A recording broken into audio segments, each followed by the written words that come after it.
Welcome to my YouTube channel. I hope so you will enjoy my videos. Thank you and please support my channel. Hello সবাইকে, শুভ সকাল।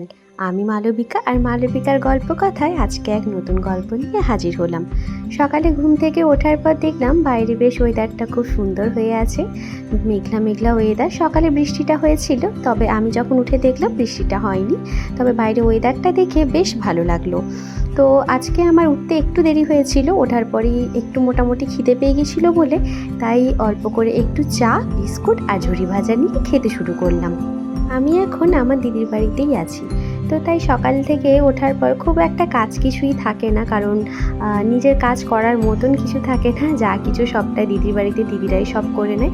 তো সকাল থেকে দেখি দিদিদের তো রান্নাবান্না অর্ধেক বলতে গেলে কমপ্লিট, আর তারপরেই তালের গুড়গুলিও বেশ সকাল সকাল ভেজে নিয়েছে, কারণ আমার দিদিও হচ্ছে স্কুলে যাবে, দিদির ছেলেও স্কুলে যাবে আর জামাইবাবু যাবে ডিউটি। আর আমি গুলগুলি খাবো, তারপর ভাবলাম যে একটু তাহলে মুড়ি নিয়ে নিই, ঘুগনি মুড়ি আর ঝুরি ভাজা নিয়ে খেতে শুরু করলাম।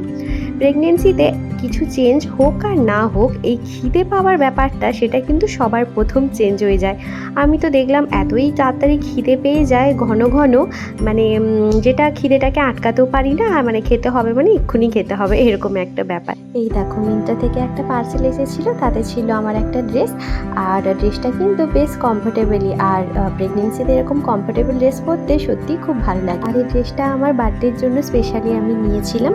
তো তারপরে আমি স্নান করে নিই, স্নান করার পরই হচ্ছে পুজোর কাজ একটু সেরে নিই, ঠাকুরকে ধূপ দিয়ে।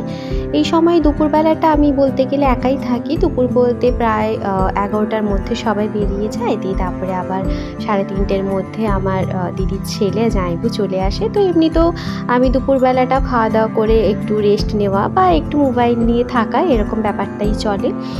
তো আজকের ভিডিওটা এই পর্যন্ত, আর বেশি আমি বাড়ালাম না। যারা যারা ভিডিওটা দেখেছেন প্লিজ একটা লাইক, কমেন্ট আর আমার চ্যানেলটা অবশ্যই সাবস্ক্রাইব করে পাশে থাকবেন। থ্যাংক ইউ সবাইকে, সকলে ভালো থাকবেন। নেক্সট কোনো ভিডিও নিয়ে আবার দেখা হবে।